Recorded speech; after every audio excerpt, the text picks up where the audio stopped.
بسم الله الرحمن الرحيم. الحمد لله الذي ظلل علينا صرادقا من السماء الزرقاء، والصلاة والسلام الأكملان الأتمان على رسولنا محمد بن عبد الله بن عبد المطلب وعلى آله وأصحابه الذين شادوا الدين. اما بعد، حضرات گرامی، سورہ ناس کے سلسلے میں ہم الحمدللہ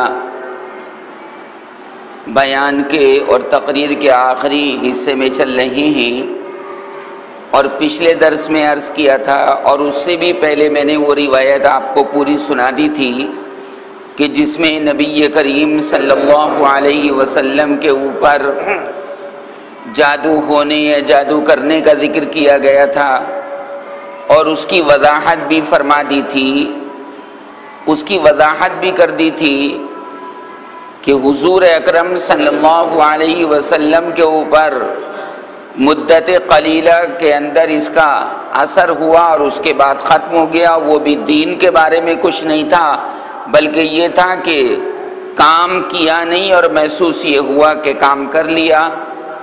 اور یہ بالکل ایسی بات ہے جیسے انسان کو نزلہ زکام ہو جائے، انسان کو بخار آ جائے، انسان کی طبیعت خراب ہو جائے. نبی کریم صلی اللہ علیہ وسلم کے علاوہ بھی نبی اور رسول کی طبیعت خراب ہو سکتی ہے، ہوئی، انبیاء نے اس کا علاج کیا. حضور اکرم صلی اللہ علیہ وسلم کی بھی طبیعت علیل ہوئی، آپ کو تھکن بھی ہوئی، آپ کو نیند بھی آئی، اگرچہ وہ نیند ہماری آپ کی طرح نیند نہیں تھی. تو جیسے اور بیماریوں کا اثر ہوا، تھکن کا اثر ہوا، ایسے اس کا بھی تھوڑی دیر کے لیے اثر ہوا، اس کے بعد اللہ تبارک و تعالی نے اس کو ختم فرما دیا. اور یہ تو میں نے پہلے بھی عرض کیا تھا بنیادی طور سے کہ نظر لگنا برحق ہے. نبی کریم صلی اللہ علیہ وسلم کا ارشاد عالی موجود ہے، قرآن پاک میں اس کا ذکر کیا گیا. لہذا اب گفتگو یہ ہے کہ کام بنانا تو اللہ تبارک و تعالیٰ کا کام ہے، یہ تو ہمارا آپ کا پکا عقیدہ ہے، اس میں تو کوئی شک نہیں. لیکن اللہ تبارک و تعالیٰ بندوں کو دیکھتا یہ ہے کہ کچھ بندے ایسے ہیں کہ جو پروردگار عالم سے مدد طلب کرتے ہیں، رحمانیت کے راستے پر چلتے ہیں، حق کے راستے پر چلتے ہیں، شیاطین کے راستے سے مجتنب رہتے ہیں، شیاطین کے راستے سے گریزاں رہتے ہیں، اور اللہ تبارک و تعالیٰ کو سب کچھ مرکز حقیقی اور ذات حقیقی سمجھ کر پکارتے ہیں، کیونکہ ایاک نعبد و ایاک نستعین میں وہ اس کا اقرار کرتے ہیں کہ ہم تیری ہی عبادت کرتے ہیں اور تجھی سے مدد طلب کرتے ہیں. اور کچھ حضرات ایسے ہیں جن کو قرآن کریم میں پروردگار عالم نے شیاطین کے ساتھ تعبیر کیا ہے. وہ شیاطین انس ہوں یا شیاطین جن ہوں کہ جو غیر اللہ کی طاقتوں سے یعنی جنات سے اور شیاطین سے مدد طلب کرتے ہیں. اور جنات اور شیاطین اس بات پر فخر کرتے ہیں کہ یہ انسان جس کو پروردگار عالم نے اشرف المخلوقات بنایا، یہ ہم سے مدد چاہ رہا ہے، کیونکہ وہ انسان کی اشرفیت کو قبول کرنے کے لیے تیار نہیں. ابلیس انسان کی اشرفیت کو قبول کرنے کے لیے تیار نہیں. اگر تیار ہو جاتا تو اس وقت حضرت آدم کے سامنے نہیں جھکا تو آج جھک جاتا، لیکن جھکنے کے واسطے تیار نہیں، کیونکہ ظاہر ہے کہ ابلیس جنات میں سے ایک جن ہے، وہ پہلا جن ہے، اول الجن ہے. لہذا وہ بہت خوش ہوتے ہیں کہ انسان ہم سے مدد طلب کر رہے ہیں. یہ جتنے بھی کفار اور مشرکین ہیں، یہ سب خبیث شیاطین سے مدد طلب کرتے ہیں، اس کو کہتے ہیں استمداد بالشیاطین۔ استمداد بالشیاطین، شیاطین سے مدد حاصل کرنا۔ اور ہمارے ہاں کیا تعلیم دی گئی حضور اکرم صلی اللہ علیہ وسلم کے ذریعے کہ آپ کو مدد حاصل کرنی ہے پروردگار عالم کے ذریعے، ایک خدا کے ذریعے۔ اور دعائے قنوت کے اندر بھی آپ اسی بات کا اقرار کرتے ہیں، اللہم انا نستعینک ونستغفرک۔ سب سے پہلے یہی ہے نستعینک، ہم آپ سے مدد طلب کرتے ہیں، ہر لائن کے اندر ہم آپ سے مدد طلب کرتے ہیں۔ دوسری بات کہ شیاطین جو جنات سے تعلق رکھتے ہیں وہ ہمیشہ ظلمت اور گندگی کو پسند کرتے ہیں، یہاں تک کہ آپ کو حیرت ہوگی، تفصیل میں نہیں جاؤں گا، میرا مستقل الگ سے 1 گھنٹے کا بیان ہے سومناتھ کی فتح کے نام سے۔ محمود غزنوی نے جب سومناتھ کا علاقہ فتح کیا اور وہاں پر اسلام کا جھنڈا گاڑ دیا اور جتنی بھی کفریہ طاقتیں تھیں اللہ تبارک و تعالیٰ کی مدد سے ان کو مغلوب کر دیا، اور جتنی بھی وہاں پر چیزیں رکھی ہوئی تھی اس عبادت خانے کے اندر، غیر اللہ کے عبادت خانے کے اندر، ان تمام چیزوں کو اس نے ختم کر دیا، اس لیے کہ اللہ تبارک و تعالیٰ کا تو کوئی فوٹو ہو ہی نہیں سکتا، نہ کوئی مجسمہ نہ کوئی مورتی۔ اللہ تعالیٰ تو ان تمام چیزوں سے پاک و صاف ہے۔ تو تاریخ فرشتہ وغیرہ میں لکھا ہوا ہے کہ جنات اور شیاطین کی عادت یہ کہ وہ مورتیوں کے پیچھے بیٹھ جاتے ہیں، اور جب انسان ان کے سامنے سجدہ کرتا ہے، ان کے سامنے ڈنڈوت کرتا ہے، ان کے سامنے سر جھکاتا ہے، تو وہ جنات شیاطین خوش ہوتے ہیں کہ ہماری عبادت کر رہی ہیں، انسان ہماری عبادت کر رہے ہیں۔ 29ویں پارے میں اس کی تفصیل موجود ہے۔ لہذا جب اس نے اس غیر اللہ کے عبادت خانے کو فتح کیا ہے سومناتھ کے اندر اور ہٹانا شروع کیا ہے ان تمام چیزوں کو، تو ان مورتیوں کے پیچھے سے چیخ و پکار کی آوازیں آتی تھی۔ وہ چیخ و پکار کیا تھی؟ وہ جنات کی چیخ و پکار تھی، وہ شیاطین کی چیخ و پکار تھی۔ ارے آج اس عادل بادشاہ نے، اس قوی بادشاہ نے ہماری عبادت کو ختم کر دیا، اور اس نے نبی کریم صلی اللہ علیہ وسلم کے جھنڈے کو بلند کر دیا۔ اب جب یہ چیز ختم کر دی گئی تو آج سے ہماری عبادت نہیں کی جائے گی، عبادت کا حق تو صرف اللہ تبارک و تعالیٰ کی ذات گرامی کا۔ چیخوں کی پکار کی آوازیں آتی تھی، وہ جنات شیاطین روتے تھے کہ آج تک ہم نے سجدہ کروایا ان بتوں کے بہانے سے، اور آج ہماری عبادت ختم کر دی گئی۔ یاد رکھو، یہ جو غیر اللہ سے مدد مانگنا، اللہ کے غیر کے نام کی دہائی دینا، اور اس چکر میں جنات اور شیاطین کو خوش کرنے کے لیے گندگی کھانا، جیسے عام طور سے لوگ کھاتے، جس سے شیاطین اور جنات خوش رہتے ہیں کہ اس بہانے سے ہم نے ہٹا دیا نبی کریم صلی اللہ علیہ وسلم کے راستے سے۔ آپ یاد رکھو، اسلام گندگی کو پسند نہیں کرتا، اسلام نجاست کو پسند نہیں کرتا، اسلام کسی بھی طریقے کی گندگی کو پسند نہیں کرتا، نہ ظاہری گندگی کو اور نہ باطنی گندگی کو۔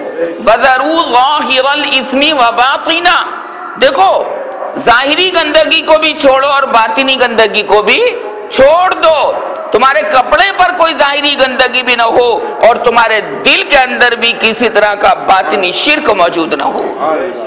تمہیں دونوں طرح کی پاکیزگی کی ضرورت ہے۔ لہذا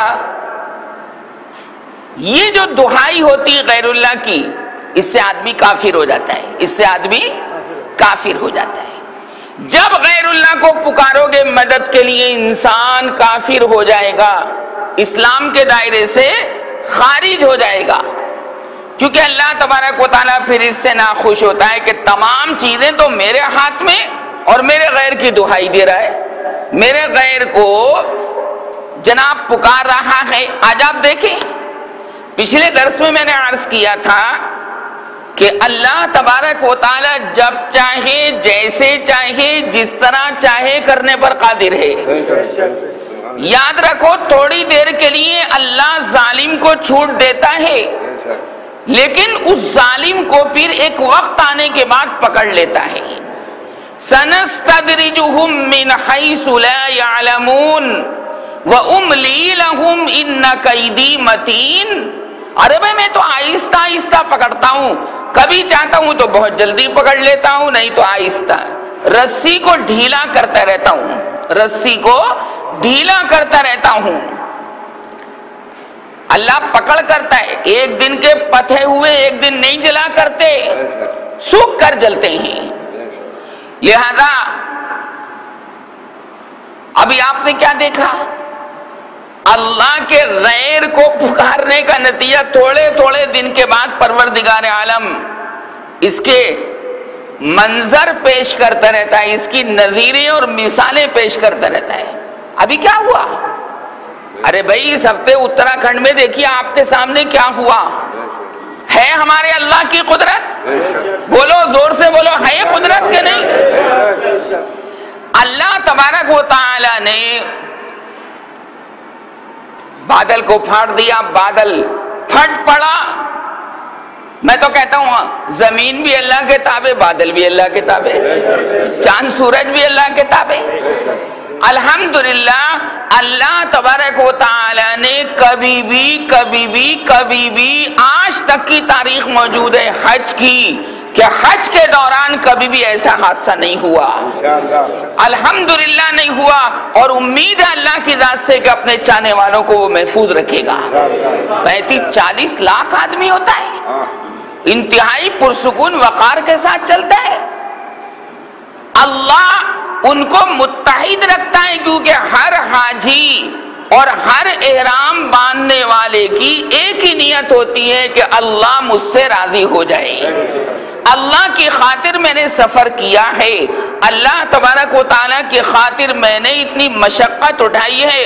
کہہ دیا گیا ہے مجھے کہ اگر حج کو جاؤ یا عمرے کو جاؤ تو دیکھو کسی کو تکلیف نہ دینا, کسی کو برا مت کہنا, کسی کو گالی مت دینا, کسی کی غیبت مت کرنا, کسی کو پھانس تک مت لگنے دینا. اگر تمہیں پیاس ہے تو دوسرے کو پہلے پانی پلانا, اپنے آپ کو بعد میں پانی مہیا کرنا. الحج اشہر معلومات فمن فرض فیہن الحج فلا رفث ولا فسوق ولا جدال فی الحج, کہ حج کے دوران کسی طرح کا کوئی لڑائی جھگڑا نہیں. آج ایک معمولی سا مجمع 35-40 لاکھ کے مقابلے میں یہ کیا مجمع ہے, اللہ کے غیر کو پوجنے والے. اللہ تبارک و تعالی نے انتقام لے لیا. اس سے پہلے ایک میٹنگ رکھی گئی, اس میٹنگ کی تفصیل میں آپ کے سامنے نہیں جاؤں گا, جس میں یہ کہا گیا تھا کہ آج اگر ہم یہ فیصلہ کر لیں کہ جس طرح ہم نے اللہ تبارک و تعالیٰ کی مسجد کو توڑا اسی طرح ہم جناب اس کو بنا کر دکھائیں گے. یہ فیصلہ ہوا اور رات میں یہ اللہ تبارک و تعالیٰ نے انتقام لے لیا, بدلہ لے لیا. یہ گپت سوچنا ہے, یہ گپت خبر ہے. اللہ تبارک و تعالیٰ نے پھر صبح ہوتے ہوتے یہ کام کر لیا. ارے مسجد کے اندر سینکڑوں اللہ کے ولی سجدہ کرتے ہیں. کسی مقتدی کے بارے میں پتا ہے کہ کس کا دل اللہ تبارک و تعالیٰ کے کتنا جڑا ہوا ہے, کتنا جڑا ہوا ہے. ایک عام آدمی سمجھا جاتا ہے کہ یہ عام آدمی ہے, لیکن پروردگار عالم کے نزدیک اس کا مقام بڑا اونچا ہوتا ہے. کسی کے بارے میں کچھ نہیں کہنا ہے. اور پھر اس کے بعد جو تباہی آئی ہے, لاکھوں کے اندر تعداد ہے مرنے والوں کی. اللہ نے الحمدللہ حجاج کرام کے مجمع میں کبھی ایسا نہیں کیا. اور کہیں اگر آگ لگنے کی خبر بھی آئی ہے تو وہ حاجیوں کی اپنی غلطی کی وجہ سے ہوئی ہے کہ جناب اس طرح کی مسٹیک کر دی, 4 مر گئے 50 مر گئے, لیکن لاکھوں کی تعداد میں اللہ تبارک و تعالی نے کبھی ایسا نہیں کیا. ہزاروں کی تعداد میں بھی ایسا نہیں ہوا. اللہ یونٹی سکھلاتا ہے, اتحاد سکھلاتا ہے, اور اللہ تبارک و تعالی دنیا کے سب سے بڑے مجمع کے اندر وہ اتحاد اور اتفاق کی کیفیت پیدا کر کے دکھا دیتا ہے کہ جو اللہ کی راہ پر چلے گا اللہ اس قوم کو متحد فرما دے گا، اس کے اندر برکتیں پیدا فرما دے گا۔ لہذا حضور اکرم صلی اللہ علیہ وسلم کے اوپر اگر یہ کیفیت طاری بھی ہوئی تو یہ کیفیت تھوڑی دیر کے لیے ہوئی، جیسے بخار، سر میں درد، اسی طرح کا معاملہ تھا، اس کے بعد ختم۔ پھر یہ شیاطین سے اور غیر اللہ سے مدد، یہ جناب بوکس، بیکار، تمام کی تمام چیزیں کتنے آپ پکارتے رہیں گے؟ قرآن کریم میں تو اللہ تبارک و تعالی نے یہ ارشاد فرمایا کہ میاں میرے غیر کو پکارنے کی مثال سمجھتے ہو؟ لہو دعوت الحق والذین یدعون من دونہ لا یستجیبون بشیء الا کباسط کفیہ الی الماء۔ یہ اللہ تبارک و تعالیٰ کے علاوہ پکارنے والے کی مثال بالکل ایسی جیسے کوئی آدمی کنویں کی من پر کھڑا ہو جائے اور پانی سے کہے آ جا آ جا پانی آ جا، اس کے منہ میں پانی آ جاتا ہے؟ ہرگز نہیں آتا۔ بالکل اسی طرح اللہ تبارک و تعالیٰ چاہتا ہے تو کام ہوتا ہے، ورنہ نہیں ہوتا۔ یہ عقیدے کی اصلاح بہت زیادہ ضروری اور لازم ہے۔ دوسری بات یہ عرض کرنی ہے کہ غیر اللہ کو پکارنے کی کیفیات پرانے زمانے سے ہی، حضرت نوح علیہ السلام کے زمانے سے، یاد رکھنا حضرت نوح علیہ السلام کے اوپر سب سے پہلے شریعت کے احکام نازل ہوئے، حلال اور حرام کے احکام نازل ہوئے۔ یہ غیر اللہ کی دعائی اور پکار اسی وقت سے ہے۔ حضرت عبداللہ ابن عباس کی روایت باقاعدہ موجود ہے، یہ بات اپنے ذہن و دماغ میں رکھیے۔ اس کے بعد یہ مقابلہ چلتا رہا، اللہ اور غیر اللہ کا مقابلہ چلتا رہا، اللہ جیتتا رہا اور غیر اللہ ہارتا رہا، اللہ جیتتا رہا اور غیر اللہ ہارتا رہا، اللہ کا نبی جیتتا رہا اور اللہ کے نبی کا مخالف اور دشمن ہارتا رہا۔ یہ ہمیشہ اللہ تبارک و تعالی نے فرما دیا ہے کہ دیکھو پروردگار عالم سے مقابلہ مت کرنا، رٹاکا مت لینا، اللہ سے پنگا مول مت لینا، اللہ کی شان ہی کچھ اور ہے، وہ شان کسی اور کی ہے نہیں۔ لہذا تم جھک مار کے اللہ تبارک و تعالیٰ کی جانب جھکو گے اور آؤ گے، بہتر یہ کہ سیدھے سیدھے آتے رہو۔ اب آپ دوسرا مضمون سنیں، اور وہ مضمون یہ ہے کہ پروردگار عالم نے اپنا قرآن پاک جو نازل کیا وہ بہت مرتب انداز سے نازل کیا۔ ایک آیت دوسری آیت سے جڑی ہوئی ہے، موتی کی طرح، آبدار موتی کی طرح، وہاں سے اٹھا کر ہم کسی اور جگہ نہیں رکھ سکتے ورنہ اس کا حسن و جمال ختم ہو جائے گا۔ اب دیکھیے قرآن پاک کی جو آخری سورت ہے وہ سورت ہے سورہ ناس، ٹھیک ہے، اور سب سے پہلی سورت کون سی ہے؟ سورہ فاتحہ، سورہ فاتحہ ہے۔ علم شریف تو سبھی کو یاد ہوتی ہے، اس میں تو کوئی اشکال کی بات نہیں۔ اب دیکھیے سبحان اللہ، کیا خدا کا کلام ہے کہ کوئی کلام اس کلام کا مقابلہ نہیں کر سکتا۔ سورہ ناس کی ایک ایک آیت کو دیکھیں آپ، اور علم شریف کی ایک ایک آیت کو دیکھیں آپ کا ایمان تازہ ہو جائے گا۔ دیکھیے سورہ ناس کی پہلی آیت ہے قل اعوذ برب الناس، کیا ہے؟ یہی تو آیت ہے۔ اس میں کیا آپ فرما دیجئے کہ میں لوگوں کے رب کی پناہ چاہتا ہوں۔ کائے کا ذکر آیا؟ رب کا۔ کائے کا ذکر آیا؟ رب کا۔ قل اعوذ برب الناس، توجہ، سورہ فاتحہ کے اندر پہلی آیت لیجیے الحمدللہ رب العالمین، آ گیا لفظ رب وہاں پر؟ کیوں بھائی آیا کہ نہیں؟ آیا۔ سبحان اللہ، کیا جوڑ ہے؟ الحمد اور خصوصاً انسانوں کا رب۔ یہاں انسانوں کی خصوصیت سورہ ناس کی پہلی آیت کریمہ میں اللہ تبارک و تعالی نے ظاہر فرما دی کہ بے شک تمام مخلوقات اللہ تبارک و تعالی کی پیدا کردہ ہیں، لیکن انسان کا جو کمال ہے اور انسان کا جو مقام ہے پروردگار عالم کے نزدیک وہ الگ ہی مقام ہے، اس لیے کہ محمد صلی اللہ علیہ وسلم انسانوں میں سے ہیں۔ اس نے ناس کا ذکر کیا وہاں پر۔ الحمدللہ رب العالمین کی پہلی آیت میں کیا ہے کا ذکر؟ اللہ کے رب ہونے کا۔ اور سب کا رب ہے یا خاص آدمیوں کا رب ہے؟ کیوں بھائی سب کا ہے؟ مچھلیوں کا، جمادات کا، نباتات کا، پہاڑوں کا، بادلوں کا، آسمانوں کا، زمین کا، چرندوں کا، پرندوں کا، درندوں کا، سب کا ہے۔ بھائی مصری صاحب کو بھی وہی کھلاتا ہے اور ایک کسان کو بھی وہی کھلاتا پلاتا ہے، اس کی ساری پوشاک کا انتظام پروردگار عالم کرتا ہے۔ جوڑ لگ رہا ہے قرآن کی پہلی سورت کا قرآن کی آخری سورت سے جوڑ لگ رہا ہے۔ الحمدللہ رب العالمین رب کا استعمال کیا، وہاں عربی پڑھنے والے اس بات کو محسوس کر سکتے ہیں کہ الحمدللہ رب العالمین رب مضاف ہے، العالمین اس کا مضاف الیہ ہے۔ یہاں دیکھیں سورہ ناس کے اندر قل اعوذ برب الناس، یہاں بھی رب مضاف ہے اور ناس اس کا مضاف الیہ ہے۔ سبحان اللہ۔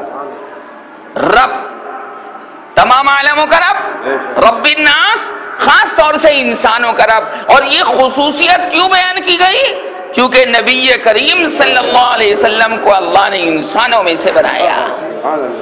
قل انما انا بشر مثلکم یوحى الی انما الہکم الہ واحد فمن كان يرجو لقاء ربه فليعمل عملا صالحا۔ سورہ کہف کے آخری مضامین کے اندر یہ آیتیں موجود ہیں۔ دوسری بات، پہلے لفظ کو دیکھیے اور آخری لفظ کو دیکھیے۔ الحمد یہ کائے سے بنا؟ حامیم دال۔ کائے سے بنا؟ حامیم دال۔ اور محمد کائے سے بنا؟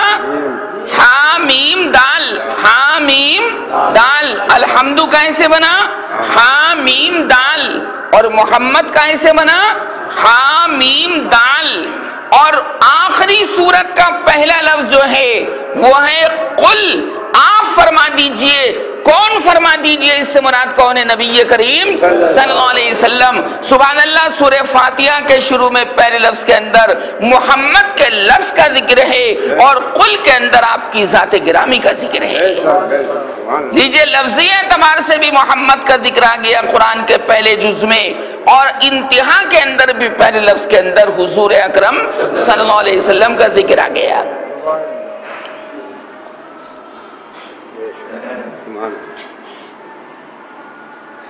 رب کا ذکر آ گیا، تمام عالموں کا رب، پالنہار۔ کوئی دعویٰ کرے کہ مجھے کوئی غیر اللہ پالتا پوستا ہے، کافر ہو جائے گا۔ دعائی مار رہے ہیں اللہ بارش مت برسانا آپ، لیکن بارش ہو رہی اتراکھنڈ کے اندر، ہو رہی کہ نہیں؟ برابر لگاتار بارش ہو رہی ہے۔ اوٹ اور پناہ اور حفاظت تو بھائی رب مصطفیٰ کے سائے میں مل سکتی ہے، کیونکہ پہاڑ ساری چیزیں اس کے قبضہ قدرت میں ہیں۔ کوئی عقیدہ نہیں ہمارا، ساری ذاتیں جو ہیں وہ جناب پروردگار عالم کے علاوہ سب اس کی محتاج، سب اس کی۔ کہ بھائی یہی عقیدہ ہے آپ کا کہ نہیں؟ یہی عقیدہ بنا کے لے کے چلنا ہے، کوئی کیدارناتھ نہیں، کچھ نہیں۔ قل اعوذ برب الناس، الحمدللہ رب العالمین جوڑ لگ رہا ہے؟ وہاں تمام جہانوں کا رب کامن بات بیان کر دی، جنرل بات بیان کر دی، اور قل اعوذ برب الناس میں لوگوں کا رب یعنی انسانوں کا رب خصوصیت بیان کر دی انسانوں کی کہ انسان کا مرتبہ اعلیٰ بالا برتر ہم نے اس لیے بنایا کہ محمد صلی اللہ علیہ وسلم انسان ہیں۔ تو شروع میں بھی آپ کا ذکر اور آخر میں بھی قل، آپ فرما دیجئے۔ کون فرما دیجئے؟ اے نبی محمد صلی اللہ علیہ وسلم آپ فرما دیجئے۔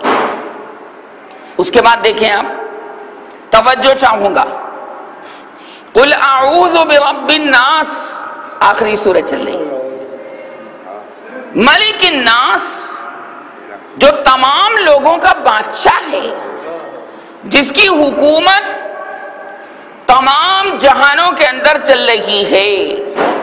یہ نہیں کہ مکے اور مدینے میں چل رہی، نہیں نہیں نہیں، ارے بھائی بوٹے بوٹے پر کس کی حکومت ہے؟ بتاؤ نا کس کی؟ اور بارش کی بوندوں پر کس کی حکومت؟ اللہ کی۔ اور مچھلیوں پر کس کی حکومت؟ اور دلوں پر کس کی حکومت؟ جسموں پر کس کی حکومت؟ ہاتھ پیروں پر کس کی حکومت؟ بحر و بر پر کس کی حکومت؟ اللہ تبارک و تعالیٰ کی۔ خدا کی ہم تعریف کر رہے ہیں کہ نہیں؟ اس کی مالکیت اور اس کی بادشاہت اور اس کی سلطنت کبریٰ اور سلطنت عظمیٰ کو ہم بیان کر رہے ہیں۔ اللہ جب اپنی تعریف سنتا ہے تو احد پہاڑ سے بھی زیادہ ہر کلمے پر ثواب عنایت فرماتا ہے۔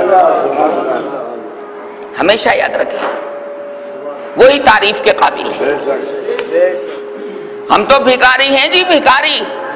کوئی آدمی ہم میں سے، آپ میں سے، مخلوقات میں سے کوئی منہ نکال کے بول سکتا ہے؟ کوئی بھی نہیں بول سکتا، کچھ بھی نہیں۔ تو وہاں لوگوں کا بادشاہ، اور بادشاہ حکومت کے خزانے کا، حکومت کی چیزوں کا مالک ہوتا ہے۔ جب چاہے وزیر کو حکم دے دے، جب چاہے منتری کو حکم دے دے، جب چاہے مشیروں کو حکم دے دے، وہ جب چاہے جناب کرسی پر آ کر بیٹھے، دیوان عام میں یا دیوان خاص کے اندر۔ لال قلعے کے اندر آپ نے دیکھا نہیں، ایک دیوان خاص ایک دیوان عام، وہ جب چاہے وہ مالک ہوتا ہے۔ توجہ، دوسرے نمبر پر اللہ نے اپنی بادشاہی کا ذکر کیا۔ کائے کا ذکر کیا؟ قل اعوذ برب الناس ملک الناس۔ سورہ فاتحہ میں دیکھیے کیا بیان کیا گیا، سبحان اللہ۔ الحمدللہ رب العالمین الرحمن الرحیم۔ یہ دونوں رحمان اور رحیم صفتیں ہیں اللہ کی۔ آگے دیکھو، مالکی، بولو زور سے بولو، مالک یوم الدین۔ وہاں آیا ملک الناس اور یہاں آیا مالکی۔ کیا جوڑ ہے سبحان اللہ قرآن کی آیتوں میں، کہ بادشاہ ہے لوگوں کا۔ سورہ فاتحہ میں کہا گیا مالک یوم الدین، قیامت کے دن کا مالک ہے، قیامت کے دن کا مالک۔ اور مالک اور ملک دونوں کا اصل مادہ عربی زبان کے اعتبار سے ایک ہے، میم لام کاف۔ میم لام، ملک کے معنی بادشاہ اور مالک کے معنی مالک، آپ جانتے ہی ہیں۔ کیوں بھائی جوڑ ہے کہ نہیں؟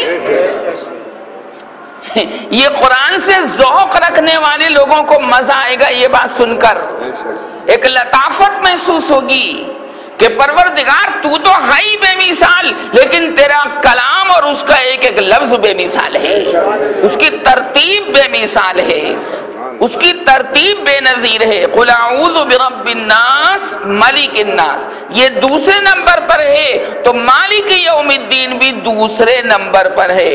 الرحمن الرحیم کو دوسرا نمبر مت ماننا، کیونکہ وہ تو الحمدللہ میں اللہ کی دو صفتیں بیان کی گئی ہیں۔ بادشاہ بادشاہ ہے، مالک ہے، وہ بادل کا مالک بھی اللہ تبارک و تعالی، پہاڑوں کا مالک بھی اللہ، نفسوں کا مالک اللہ، بیویوں کا مالک اللہ، شوہروں کا مالک اللہ، پیر کا مالک اللہ، مریدوں کا مالک اللہ، آنکھوں کا مالک اللہ ہے، گالوں کا مالک اللہ ہے، پیسوں کا مالک اللہ ہے، دراہیم و دنانیر کا مالک اللہ ہے۔ یہ عقیدہ صافیہ ہے، یہ عقیدہ راسخہ، اس کو مضبوط بنا کے لے کے چلنا ہے۔ شیاطین کی کوشش یہ ہوتی ہے کہ انسانوں کو، بندوں کو اللہ سے کاٹ کر شیاطین سے جوڑ دیا جائے، اور ہمیں تعلیم سامنے رکھنی ہے محمد الرسول اللہ صلی اللہ علیہ وسلم کی، کہ سرکار آئے تھے اسی کام کے لیے کہ اللہ کے بھٹکے ہوئے بندوں کو اللہ تعالی سے جوڑ دیا جائے۔ اللہ جوڑ کو پسند کرتا ہے، توڑ کو پسند نہیں کرتا، انتشار کو پسند نہیں کرتا۔ فرمایا گیا 10ویں پارے میں سورہ انفال کے اندر، ایمان والو جمع رہنا، وَلَا تَنَازَعُوا فَتَفْشَلُوا وَتَذْهَبَ رِيحُكُمْ وَاصْبِرُوا، جھگڑا مت کرنا، انتشار مت کرنا، ورنہ تمہاری ہوا اکھڑ جائے گی، غیر قومیں تمہارے اوپر غالب آ جائیں گی، منتشر ہو جاؤ گے تو تمہارے پتے بکھر جائیں گے، تاش کے پتوں کی طرح تم بکھر جاؤ گے، تمہارے اندر طاقت اور قوت ختم ہو جائے گی، اور غیر قومیں یہود و نصارہ خاص طور سے دشمنان اسلام تمہیں ایسے کھا لیں گے، تمہارے اوپر ایسے ٹوٹ پڑیں گے جیسے بھوکے آدمی، بہت سے بھوکے آدمی ایک پیالے اور روٹی پر ٹوٹ پڑتے ہیں۔ یہ سرکار نے پہلے ہی متنبع فرما دیا۔ یہ فرمان سنایا میں نے نبی کریم صلی اللہ علیہ وسلم کا۔ اللہ جب چاہے جیسے چاہے سوکھے پتے کو ہرا کر سکتا ہے کہ نہیں، یا نہیں کر سکتا، اور ہرے پتے کو سوکھا کر سکتا ہے، جب چاہے باغ کو اجاڑ دے، جب چاہے باغ کو آباد کر دے۔ اب بندے کا کام کیا ہے؟ کس سے جڑے؟ رب تعالیٰ سے جڑے، کہ جس نے آفتاب و مہتاب کے اندر روشنی بھر دی ہے، کہ جس نے محمد مصطفیٰ صلی اللہ علیہ وسلم کو نبوت اور رسالت کا آفتاب و مہتاب بنا دیا ہے، کہ اللہ تبارک و تعالیٰ عرش کے اوپر سے آواز لگاتا ہے کہ میں ایک ہوں، اور محمد مصطفیٰ فرش کے اوپر آواز لگاتے ہیں کہ اللہ ایک ہے۔ عرش کے اوپر بھی اسی کی یکتائی، اور فرش کے اوپر بھی اسی کی یکتائی ہے۔ ہم توحید پرست ہیں، ہم تو محبت میں بھی توحید کے قائل ہیں کہ محبوب ایک مانو، لا معبود الا اللہ، لا مقصود الا اللہ، لا مسجود الا اللہ، لا محبوب الا اللہ، اللہ اللہ، اللہ فی الشرق، اللہ فی الغرب، اللہ فی الجنوب، اللہ فی الشمال۔ ہر ذرے ذرے میں اگر نور بھرا ہوا ہے تو لفظ اللہ کا بھرا ہوا ہے۔ ذات تو اللہ کی کہیں سما نہیں سکتی، لیکن پتا پتا اللہ کو یاد کرتا ہے۔ قرآن کہہ رہا ہے یہ ساتوں آسمان اور جتنی مخلوقات ساتوں آسمانوں میں اور ساتوں زمینوں میں موجود ہیں، فرمایا ایک ایک پتا، ایک ایک ذرہ اللہ کے گن گاتا ہے۔ فرمایا وَلَٰكِن لَّا تَفْقَهُونَ تَسْبِيحَهُمْ، لیکن تم ان کی تسبیح کو سمجھ نہیں پاتے۔ طوطا کیسے بول رہا ہے، کوئل کیسے بول رہی ہے، اللہ تبارک و تعالیٰ کی کیسے حمد و ثنا بیان کی جا رہی ہے۔ عبد الرحمن، یہ واقعہ سنیے اور اپنے ایمان میں اضافہ کیجیے۔ ایمان والے ایمان والوں کے پاس بیٹھے رہیں گے تو ایمان میں اضافہ ہوگا۔ ایمان والے اللہ کے عاشقوں کے پاس بیٹھے رہیں گے تو اللہ کے ساتھ عشق میں اضافہ ہوگا۔ ایمان والا جاندار ہوتا ہے، جاندار کو جاندار کے پاس بیٹھنا چاہیے، کبھی ڈپریشن والے کے پاس نہیں، ٹینشن والے کے پاس نہیں، کیونکہ جو ڈپریس ہے بندہ وہ دوسرے والے کو بھی ڈپریس کر دے گا، بے چین کر دے گا۔ اللہ کے ولی کو کوئی ڈپریشن، کوئی جناب ٹینشن نہیں، کچھ نہیں۔ وہ تو جناب اللہ کو چاہنے والا زخموں پر نمک چھڑکنے کے لیے نہیں آتا، بلکہ زخموں پر مرہم ڈالنے کے لیے آتا ہے۔ سرکار نے بولو نمک ڈالا یا مرہم ڈالا؟ سکتے ہوئے، تڑپتے ہوئے اور مچلتے ہوئے لوگوں کو آپ نے راحت دی، آرام پہنچایا۔ سلام اس پر کہ جس نے گالیاں سن کر دعائیں دی، سلام اس پر کہ جس نے بھوکوں کو کھانا کھلایا، سلام اس پر کہ جس نے ننگوں کو کپڑا پہنایا، سلام اس پر کہ جس نے رات چٹائی پر گزار دی، سلام اس پر کہ جس نے سفر کے اندر امت کی دعائی دی۔ ہم تو ذکر نہیں کر سکتے۔ تو ہمارا سہارا جس نے اللہ تبارک و تعالیٰ تک ہمیں پہنچایا کون ہے؟ محمد الرسول اللہ صلی اللہ علیہ وسلم۔ عبد الرحمن، جس زمانے کا یہ واقعہ میں آپ کو سنا رہا ہوں، اس وقت ہمارا ہندوستان متحد تھا، پاکستان کا وجود نہیں تھا، ایک ہی شہر، ایک ہی ملک، صوبہ سرحد، صوبہ سرحد۔ آج کل تو اس کا نام بدل دیا گیا، خیبر پختونخوا رکھ دیا گیا، صوبہ سرحد، فرنٹیئر۔ پاکستان میں یہ علاقہ، تو وہاں ایک شخصیت گزری ہے، غور غشتی ایک علاقہ ہے وہاں پر، ضلع اٹک میں، ضلع اٹک، غور غشت ایک علاقہ ہے۔ تو وہاں ایک اللہ تبارک و تعالیٰ کا چاہنے والا گزرا ہے، نام کیا تھا؟ عبد الرحمن۔ کیا نام تھا؟ عبد الرحمن۔ پشتو زبان بولتے تھے وہ۔ کون سی زبان؟ پشتو۔ ہم تو اردو بولتے ہیں، ہندی بولتے ہیں، انگلش بول لیتے ہیں، اب تو مکس اردو چل رہی ہے، آدھے الفاظ تو بیچ بیچ میں انگلش کے آتے رہتے ہیں۔ خالص اردو کہاں رہی، خالص ہندی کہاں رہی؟ تو پشتو زبان کے اندر ان کا بہت بڑا دیوان موجود ہے، جیسے ہمارے یہاں دیوان غالب، دیوان علامہ اقبال، دیوان اصغر گونڈوی، دیوان مصفی امروہوی، دیوان رسا رامپوری، شاعروں کے نام ہیں، ان کے دواوین موجود ہیں۔ میں کائیں پر سنا رہا ہوں؟ اس بات پر کہ اللہ تعالی ہم سے جو چاہتا ہے وہ بہت سی باتوں میں سے ایک بات میں نے چنی ہے، ایک بات میں نے چنی ہے، ساری باتوں کو سمیٹا ہے ایک بات کے اندر، اور وہ یہ کہ میرے بندے میرے ہر چیز پر قادر ہونے کا یقین کر لیں۔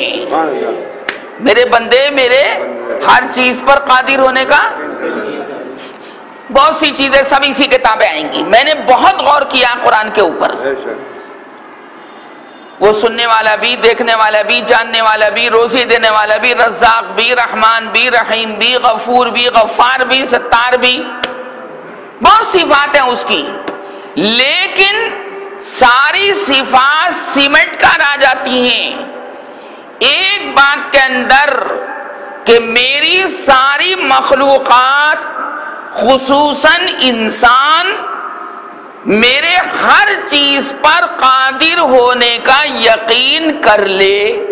اگر یہ یقین کر لے گا تو میں خوش رہوں گا، اگر وہ یقین کر لے گا تو کبھی مایوسی نہیں آئے گی کہ اگر مریض بھی ہے، کمزور بھی ہے، ڈاکٹر نے جواب دے دیا ہے تو اس کو یقین ہے کہ اس مریض کو اللہ اچھا کرنے پر قادر ہے، یہ غلط بات ہے، کبھی بے چینی نہیں آئے گی۔ اور اگر بھائی اس کی مرضی نہیں ہے، وہ اس مریض کو دنیا سے بلانا چاہتا ہے تو ہم اللہ کے ہر فیصلے پر راضی ہیں، رکھو تو راضی اور بلاؤ تو راضی۔ اللہ چاہتا ہے کہ ہر چیز پر بندہ میرے قادر المطلق ہونے کو مان لے، مان لے، مان لے، اور اسی کے تحت ساری چیزیں آ جائیں۔ چنانچہ 1954 کون سی سن بتائی؟ عبد الرحمن پشتو کا شاعر، اللہ والا، ہمیشہ اپنے آپ کو چھپا کر رکھا، اپنے آپ کو یاد رکھو، اللہ کا ولی کبھی شہرت پسند نہیں کرتا۔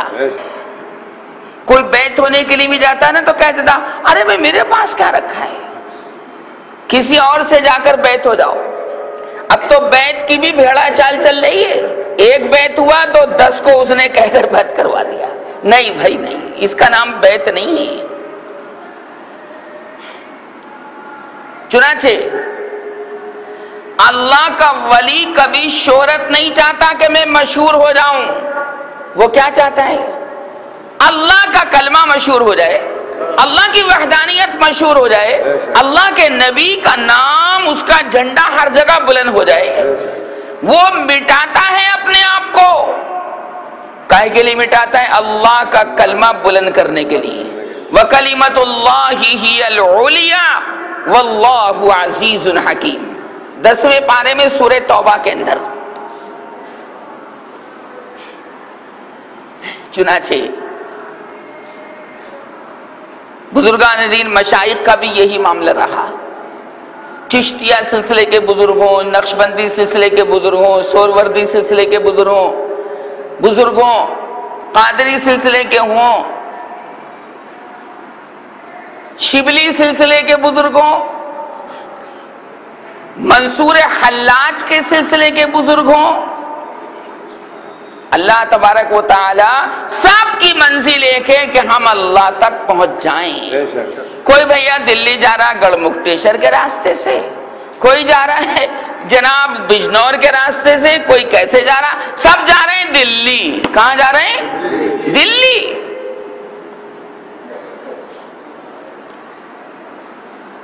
امام ابو حنیفہ بھی پہنچا رہے ہیں اللہ تعالیٰ تک، امام شافعی بھی پہنچا رہے ہیں اللہ تعالیٰ تک، امام احمد بن حنبل بھی پہنچا رہے ہیں اللہ تک، اور امام مالک بھی پہنچا رہے ہیں اللہ تبارک و تعالیٰ تک۔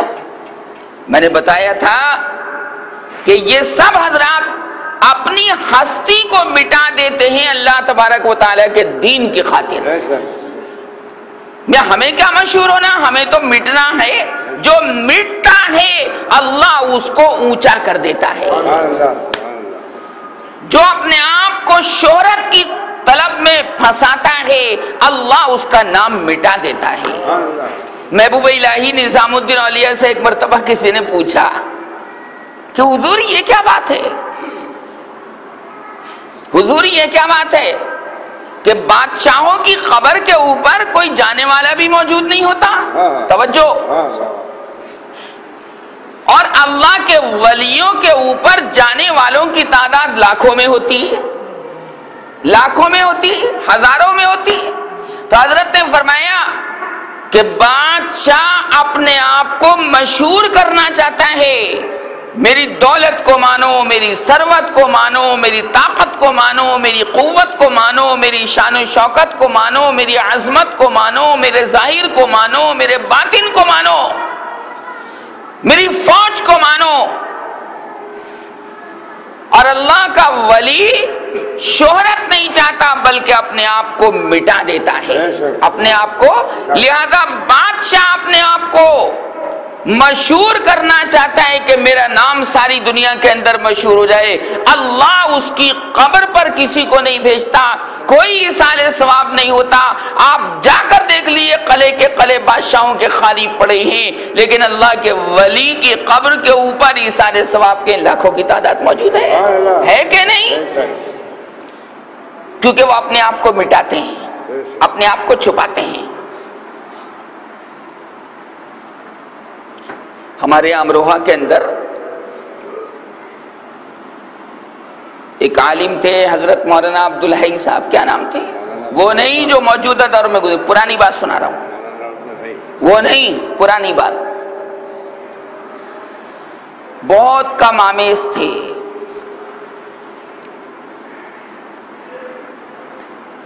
یہ محلہ ملانا جو ہے یہاں پر ایک نیشنل لائبریری، پتہ نہیں اب ہے کہ نہیں ہے وہ لائبریری، ہے اس کے سامنے جو مسجد ہے وہاں پر جو مزار ہے وہ انہی کا ہے. محلہ مولانا نیشنل لائبریری کے سامنے جو مسجد ہے جہاں پر حضرت مولانا شفیع احمد صاحب نماز پڑھتے تھے، نماز کے لیے حضرت نکلتے تھے، اس کے بعد اپنے آپ کو بند کر لیا کرتے تھے. کسی سے ملنا اس واسطے گوارا نہیں تھا کہ کہیں میری کسی بات کی شہرت نہ ہو جائے، کہیں کوئی میرا چہرہ دیکھ کر یہ نہ کہنے لگے کہ میاں بڑا پیارا نورانی چہرہ ہے. اس بات کو بھی پسند نہیں کیا. فرمایا اپنے نور کو بھی اللہ کے سامنے مٹا دوں گا، اور اپنی ذات کو بھی مٹا دوں گا، اور اپنی عبادت کو بھی مٹا دوں گا، اور اپنے اعمال کو بھی مٹا دوں گا. اگر کوئی کلمہ روشن ہوگا تو اللہ کا کلمہ روشن ہوگا. فنا فی اللہ کی تہ میں بقا کا راز مضمر ہے. فنا فی اللہ کی تہ میں بقا کا راز مضمر ہے. جس کو مرنا نہیں آتا اس کو جینا نہیں آتا. صحابہ نے اپنے آپ کو مٹایا مٹایا مٹایا تو آج ان کے نام جو ہیں وہ درخشندہ ستارے کی طرح چمک رہے ہیں. عبد الرحمن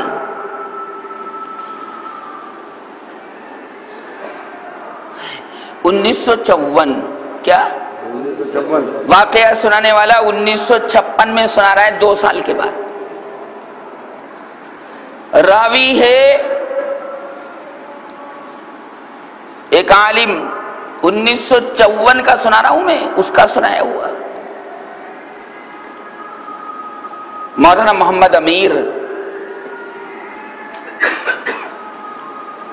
وہ سنا رہے ہیں کہ 1954 کے اندر واقعہ سنا رہے ہیں. 1956 میں کتنے سال پہلے کا؟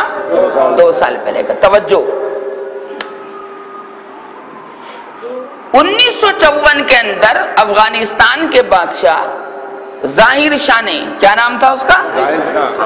ہندوستان بھی آیا. وہ دارالعلوم دیوبند کے اندر ایک بابو ظاہر ہے، اسی بادشاہ نے بنوایا تھا. وہ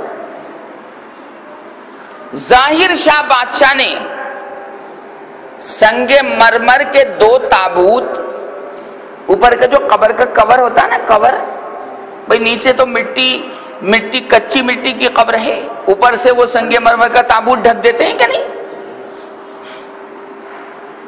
تو اس نے 2 تابوت بھیجے، کائے کے بنے ہوئے تھے؟ سنگ مرمر کے. اور کہاں سے آئے تھے؟ افغانستان سے. بھیجنے والا کون تھا؟ ظاہر شاہ بادشاہ، حکومت پاکستان کو. 1954. اور اس نے کہا کہ یہ 2 تابوت ہیں، ایک تابوت تو لگا دینا خوشحال شاعر کی قبر پر، کور غلاف، اور ایک تابوت لگا دینا عبد الرحمن بابا کی قبر پر.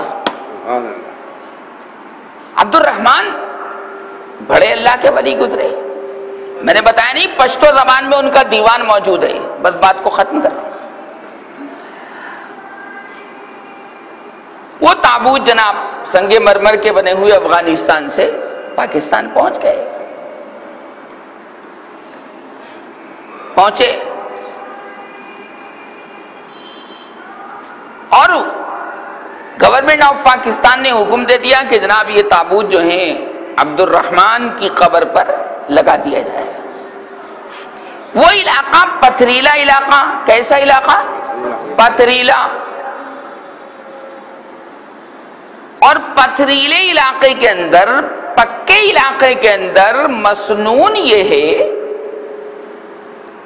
کہ قبر کو بغلی بنایا جائے، جس کو لحد کہتے ہیں. لحد کا مطلب یہ کہ آپ زمین کو کھودیں. ہمارے یہاں جو قبریں چلتی ہیں، چونکہ زمین ہمارے یہاں کی جاندار نہیں ہے، ہمارے یہاں کی زمین جاندار نہیں.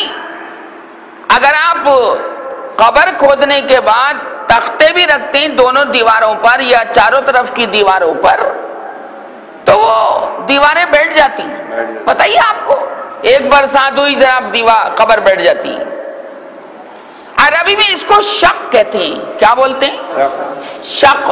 شقی قبر. صندوق نما قبر کھود دی جاتی, مردے کو جناب اس کے اندر رکھ دیتے ہیں, لٹا دیتے ہیں. بغلی قبر جو ہے وہ کون سی ہوتی ہے؟ یہ بغلی قبر تھی حضور اکرم صلی اللہ علیہ وسلم کی. بغلی قبر کا مطلب یہ کہ آپ زمین کھودیں,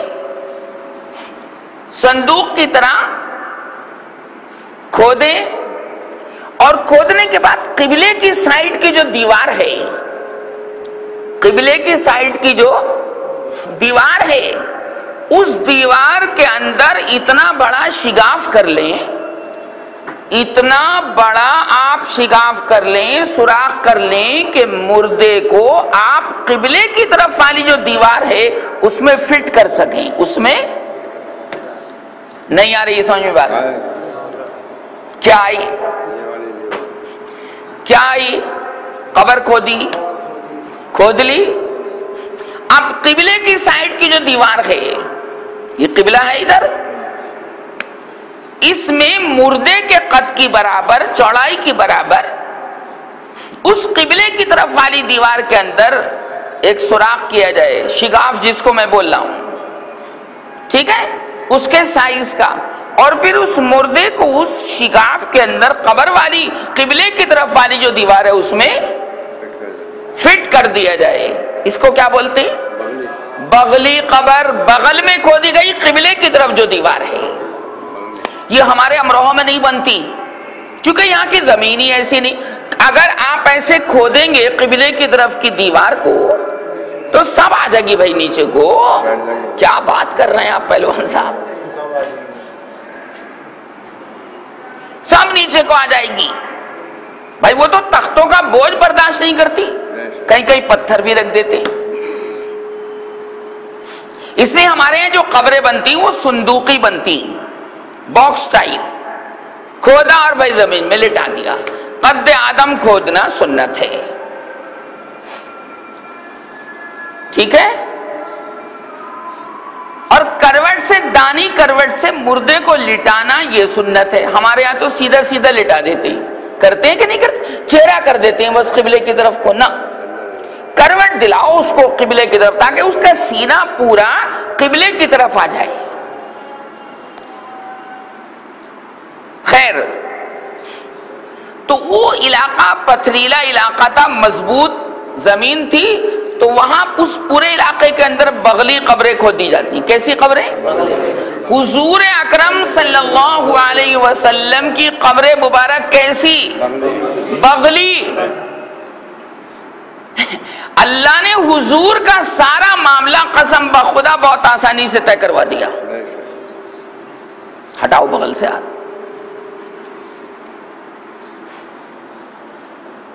سارا معاملہ آسانی سے طے کروا دیا. اختلاف ہوا کہ کہاں دفن کریں. سرکار دو عالم صلی اللہ علیہ وسلم کے وصال کے بعد اختلاف ہوا کہاں دفن کریں. مکے والے کہتے تھے کہ مکے میں دفن کریں گے, وہاں پیدا ہوئے تھے. مدینے والے بولے کہ ہم کیسے جانے دیں, یہاں زندگی گزاری. اور ملک شام والے کہنے لگے کہ مسجد اقصی میں جا کر باقی جہاں نبیوں کی قبریں ہیں وہاں دفن کریں گے. کس کو؟ محمد الرسول اللہ صلی اللہ علیہ وسلم. اختلاف ہو گیا اختلاف. اب مکے والوں کی بات مانے, مدینے والوں کی بات مانے, ملک شام والوں کی بات مانے, مسجد اقصی والوں کی بات مانے. صدیق اکبر کھڑے ہوئے. کون کھڑا ہوا؟ صدیق اکبر رضی اللہ تعالیٰ عنہ کھڑے ہوئے اور فرمایا کہ میں نے ایک حدیث پاک سنی تھی محمد الرسول اللہ صلی اللہ علیہ وسلم کی پاک زبان کے ذریعے کہ آپ نے ارشاد فرمایا تھا کہ نبی کا جہاں انتقال ہوتا وہیں اس کو دفن کیا جاتا ہے. معاملہ ہی ختم ہو گیا. اچھا جی, مدینے میں دفن کرتے, جنت البقیع میں تو لوگ کہتے یہاں دفن کرو, یہاں دفن کرو, یہاں دفن کرو. اختلاف ہی ختم ہو گیا, تنازع ہی ختم ہو گیا کہ نبی جہاں اللہ سے ملتا ہے, دنیا سے پردہ فرماتا ہے, وہیں اسی جگہ اس کی قبر بنتی ہے. تو حضرت عائشہ صدیقہ کے حجرہ شریفہ میں آج قبر رسول موجود ہے، اسی کو تو آپ روضہ اقدس کہتے ہیں، گنبد خضرا کہتے ہیں۔ خیر کوئی بات نہیں، وہ تابوت سنگ مرمر کا ان کی قبر پر فٹ کرنے کے لیے تیاری کی گئی، راج مزدوروں کو کہہ دیا گیا۔ توجہ، اب سب کو پتا تھا، مصری صاحب کو بھی، مزدوروں کو بھی پتا تھا کہ یہاں پر جو قبریں ہیں وہ ساری قبریں جو ہیں وہ بغلی ہیں۔ کیسی ہیں؟ صندوقی نہیں ہیں، ہاں لحد، جس کی جمع لحود آتی ہے۔ انہوں نے جناب وہ قبر جو تھی ان کی عبد الرحمن بابا کی، وہ جناب پتہ ہی نہیں چلا، نام و نشانی مٹ گیا تھا۔ نام و نشانی لوگوں کے بتانے سے پتہ چلا کہ یہاں سنتے تھے، ہمارے بڑے بوڑھے کہتے تھے کہ یہاں دفن ہیں، کیونکہ کچی قبر تھی۔ اب وہ اندازے سے جناب اس کو کھودا گیا۔ قبلے کی طرف جو دیوار تھی، یہ مولانا محمد امیر صاحب کہتے ہیں، اب تو ان کا بھی انتقال ہو گیا، کہ میں نے قبلے کی طرف جو دیوار تھی، اس دیوار کو میں نے اس میں شگاف کیا، توجہ، اس میں شگاف کیا، مزدور قبر کے اندر اترے ہوئے تھے۔ پہلے تو کام مزدوروں کا ہوتا ہے، مستری کا ہوتا ہے، اب مزدوروں کا کام ہوتا ہے۔ مسالہ وسالہ بھی کون بناتا ہے؟ مستری صاحب بناتے ہیں، مزدور بناتے ہیں۔ آئے بھائی تے ایک کا ناپ لو، بھائی دو ایک کا ناپ لو، تین ایک کا ناپ لو، چار ایک کا ناپ لو، یہ کوئی مستری صاحب تھوڑا ہی کرتے ہیں، سب مزدور کرتے ہیں۔ اب جو جناب وہ فرماتے ہیں کہ میں نے دیکھا، میری طبیعت چاہیے کہ یار قبر میں اترو، یہ اللہ کے ولی کی قبر ہے، کیا ہے؟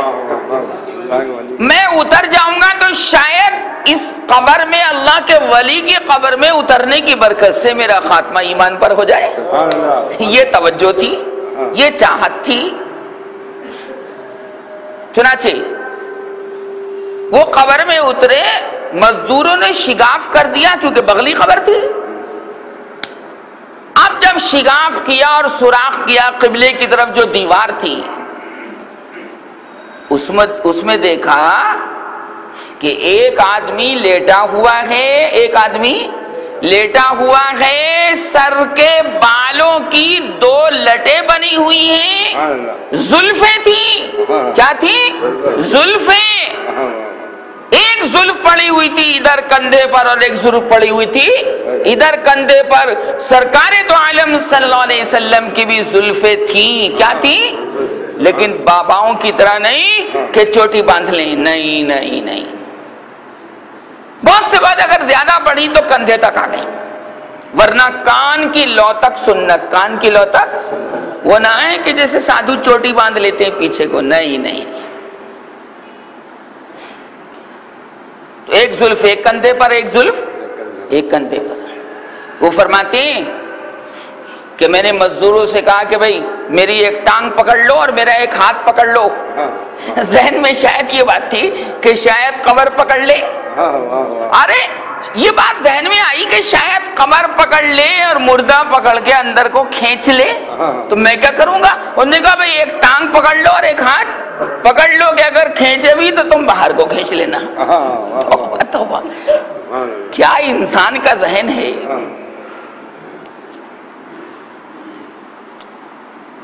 چنانچہ ایک صاحب نے جناب ہاتھ پکڑ لیا بایاں اور ایک صاحب نے بائیں ٹانگ پکڑ لی۔ وہ فرماتے ہیں کہ میں نے دیکھا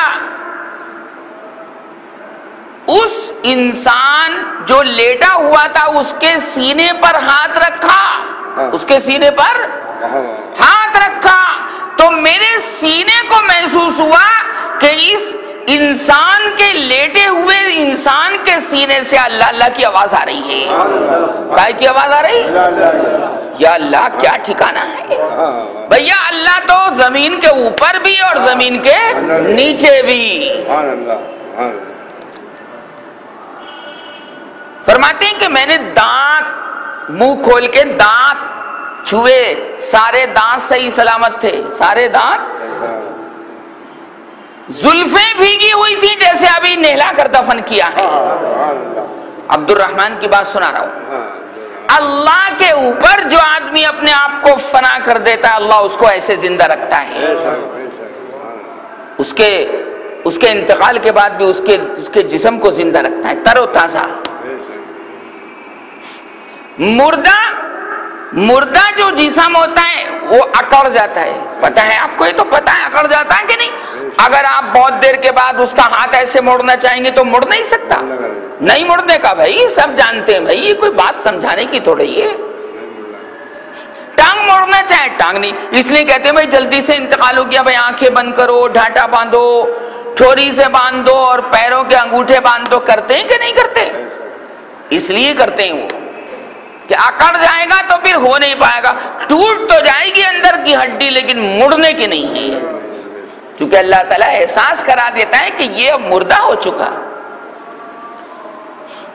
چنانچہ فرماتے ہیں کہ میں نے آنکھیں کھول کے دیکھا تو آنکھیں بھی کھل گئیں، آنکھیں بھی، میں نے گردن کو موڑا تو گردن بھی مڑ گئی، اور ہمت صاحب کتنی تھی ان کی، کیا، اور ڈر بھی اتنا کہ کہتی ہے ایک ہاتھ پکڑ لو بھیا اور ایک ٹانگ پکڑ لو پیچھے کو، کہ اگر قبر کھینچے تو تم کم از کم کھینچ لو، اور ہم یہ کہتے ہیں قبر کھینچے گی تو 100 آدمی بھی تمہیں باہر نکالنا چاہیں گے تو نکال نہیں سکتے، وہ تو عالم ہی دوسرا ہے بھیا، قبر کا عالم ہی دوسرا ہے۔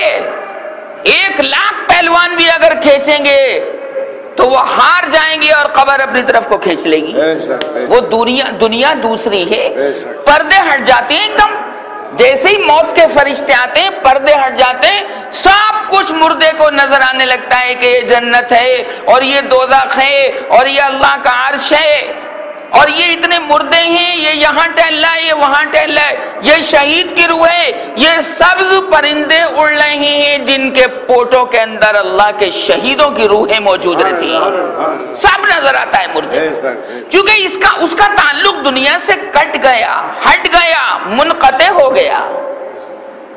اب کہاں سے تعلق ہو گیا؟ عالم برزخ، عالم آخرت سے، اور عالم آخرت ہمیشہ رہے گا۔ یاد رکھو موت کس چیز کا نام ہے، اگر 2 لفظوں میں کوئی آپ سے پوچھے تو یہ بتا دینا کہ دنیا کی زندگی کے اندر انسان کی آنکھوں سے پردہ ہٹ جانے کا نام موت ہے، پردہ ہٹ جانے کا نام، ابھی پردہ پڑا ہوا ہے، کثیف پردہ نظر نہیں آتا، غلیظ پردہ پڑا ہوا ہے، اور جیسے ہی موت آتی ہے وہ جناب اس انسان کو تمام پردے منکشف کر کے عالم بالا کی تمام چیزیں دکھا دیتی ہے، دوسرے عالم میں پہنچ جاتا ہے انسان۔ لہذا یاد رکھیے، فرماتے ہیں کہ میں نے دانت اندر انگلی ڈال کر دیکھی، منہ کھولا تو منہ بھی کھل گیا۔ مردے کا منہ کھلتا ہے کبھی؟ نہیں کھلتا۔ ہاتھ کو موڑا، ہاتھ بھی مڑ گیا، اور ہیں کون یہ؟ عام آدمی عبد الرحمن ہے، بولو کون ہے؟ اللہ کا ولی، ہاں مقرب بندہ، خاص آدمی، بالکل صحیح فرمایا۔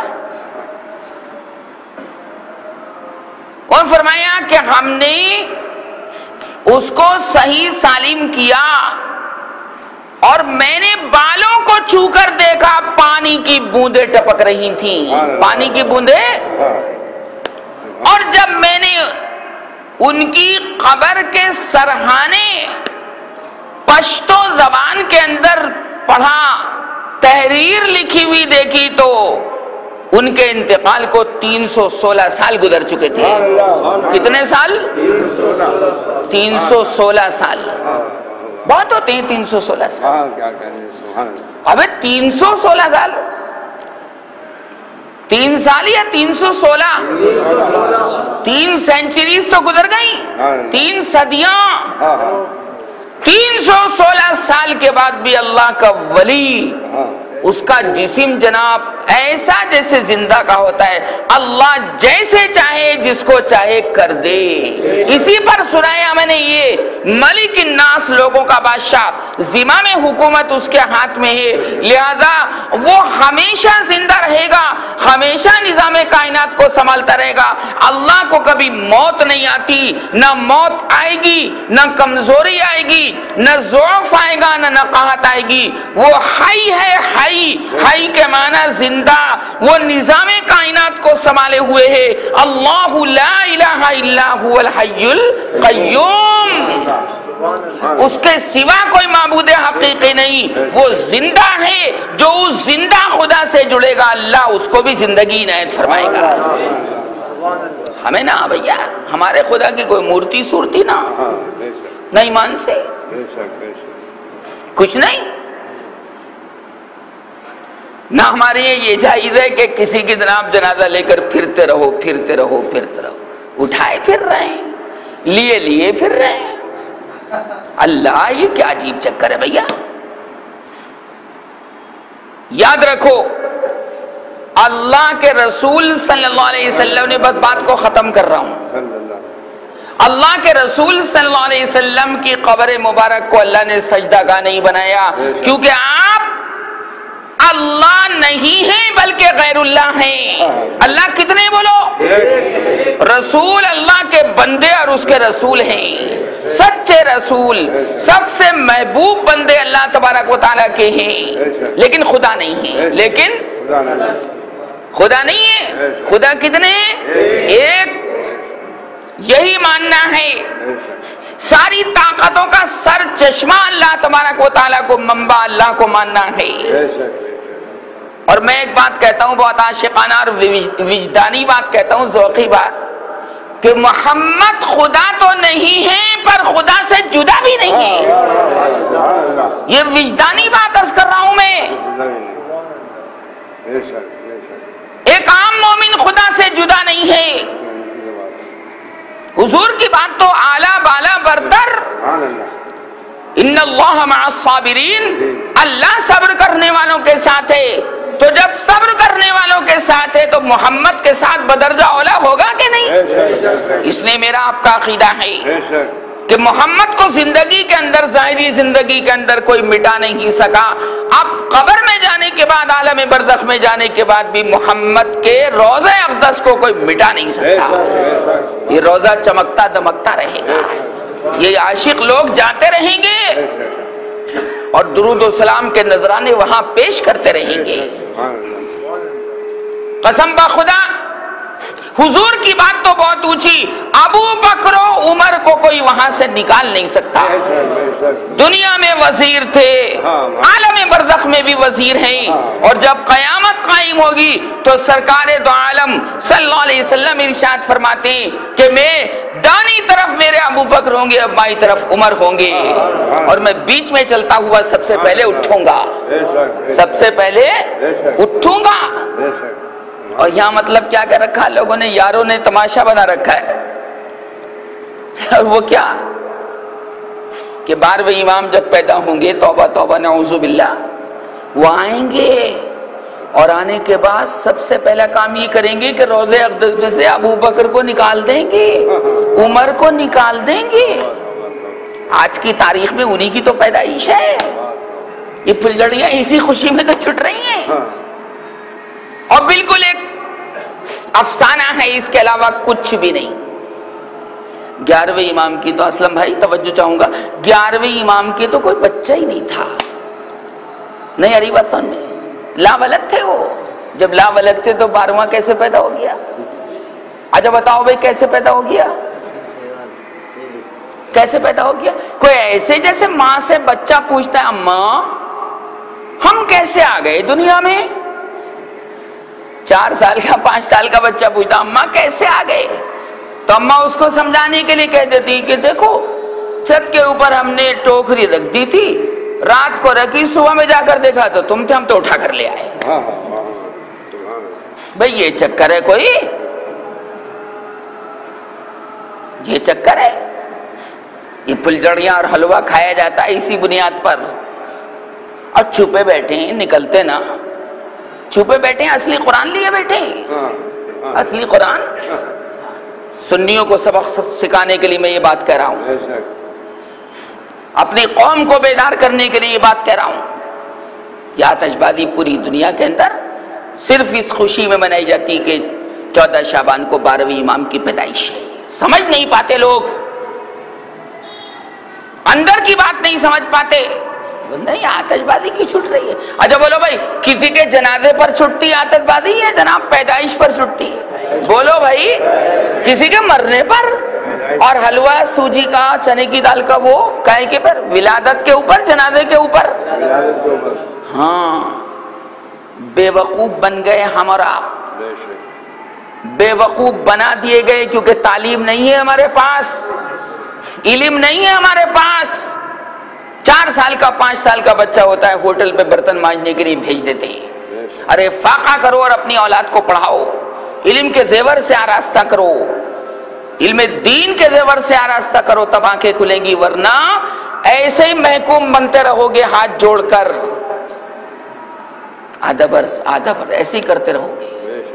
علم کی روشنی نہیں ہے ہماری قوم کے اندر، سنیوں کے اندر۔ برا مت ماننا، مرض ڈاکٹر کے ذمے ہے مرض بتانا، تبھی تو مریض علاج کرے گا، اور اگر بتایا ہی نہیں تو علاج کیسے کرے گا؟ وہ تو سمجھے گا میں تو ٹھیک ہوں۔ پاگل بنا دیے گئے ہم لوگ۔ توبہ توبہ، نعوذ باللہ۔ اور غار میں جا کر کیوں چھپ گئے؟ کیوں چھپ گئے جا کے؟ آؤ بھائی، باہر نکل کے آؤ۔ نہ قرآن تو لیے بیٹھے ہیں، ہمارے احسان بھائی فرما رہے ہیں، قرآن تو لیے بیٹھے ہیں، اصلی قرآن۔